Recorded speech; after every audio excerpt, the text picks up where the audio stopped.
ವಿಶಾಲ ರುದ್ರಭೂಮಿಯಲ್ಲಿ ಕತ್ತಲು ಕವಿದಿದೆ.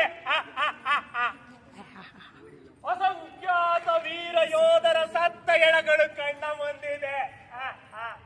ಆನೆಗಳು ಕುದುರೆಗಳು ಸತ್ತು ಬಿದ್ದಿವೆ. ಅಣ್ಣ ತಮ್ಮಂದಿರು ಅಕ್ಕ ತಂಗಿಯರು ಎಲ್ಲರೂ ಕೌರವರು ಪಾಂಡವರು ಭೇದ ಭಾವವಿಲ್ಲದೆ ಎಣದ ರಾಶಿಯಲ್ಲಿ ತಮ್ಮ ಬಂಧುಗಳನ್ನ ಹುಡುಕುತ್ತಿದ್ದಾರೆ. ಅದು ಯಾರುದು? ತಲೆಯು ಛಿದ್ರವಾಗಿದೆ, ಬರೀ ದೇಹ ಕಾಣುತ್ತಿದೆ. ಅಲ್ಲಿ ಕೈ ಕಾಲುಗಳನ್ನು ಕಳೆದುಕೊಂಡವರು. ಅಲ್ಲಿ ಜ್ವಾಲೆಯಲ್ಲಿ ಎಣವು ಸುಡುತ್ತಿದೆ, ದಗ ದಗನೆ ದಗ ದಗನೆ ಸುಡುತ್ತಿದೆ. ಯಾರು ರೋಧಿಸುತ್ತಿದ್ದಾರೆ? ನೀರು ನೀರೆಂದು ರೋಧಿಸುತ್ತಿದ್ದಾರೆ.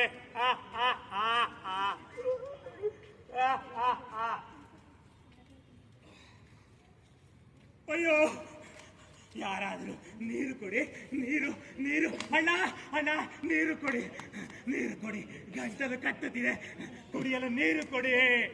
ಶತ್ರುವಿನ ಈಟಿಯೊಂದು ನನ್ನನ್ನು ಚುಚ್ಚಿದೆ ಚುಚ್ಚಿದೆ. ಅಯ್ಯೋ, ಇನ್ನೇನು ಕೆಲವೇ ಕ್ಷಣಗಳಲ್ಲಿ ನಾನು ಸಾಯುತ್ತಿದ್ದೇನೆ. ಯಾರಾದ್ರೂ ಒಂದು ತೊಟ್ಟು. ಈ ಸ್ಮಶಾನದ ಕರಾಳ ರಾತ್ರಿಯಲ್ಲಿ ಯಾರಿಗೂ ನನ್ನ ಧ್ವನಿ ಕೇಳಿಸುತ್ತಿಲ್ಲವೇ? ಅಣ್ಣ, ಅಯ್ಯೋ ಅಯ್ಯೋ, ನನ್ನಪ್ಪನೊಬ್ಬನೇ ನನ್ನ ಹುಡುಕುತ್ತಾ ಬರುತ್ತಿರುವನು. ನಾರಾಯಣ ನಾರಾಯಣ ಎಂದು ಹುಡುಕುವನು. ತಾಯಿಯನ್ನ ಕಳೆದುಕೊಂಡ ನನಗೆ ನನ್ನಪ್ಪನೇ ನನ್ನ ಮೂಲ. ಅಯ್ಯೋ, ನನ್ನ ಅಪ್ಪನಿಗೆ ಏನಂತ ಹೇಳಲಿ? ಯುದ್ಧ ಬೇಡ ಅಂದ. ನಾನು ಕೇಳಲಿಲ್ಲ. ಕೌರವರು ಪಾಂಡವರು ಕಿತ್ತಾಡಿದರೆ ನಿನಗೇನು ಲಾಭ ಎಂದ. ನಾನು ಕೇಳಲಿಲ್ಲ. ಅಪ್ಪ, ಅಯ್ಯೋ ನೀರು, ಅಯ್ಯೋ ಅಯ್ಯೋ, ಈಟಿಯ ನೋವು ನನ್ನನ್ನು ಕಾಡುತ್ತಿದೆ.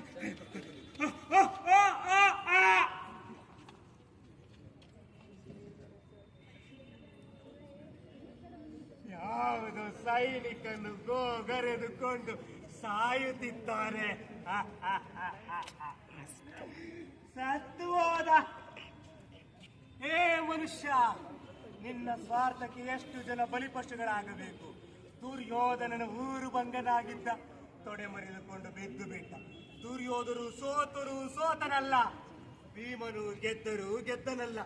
ಅವರಿವರು ಕಚ್ಚಾಡಿಕೊಂಡು ಸಾಯುವರು.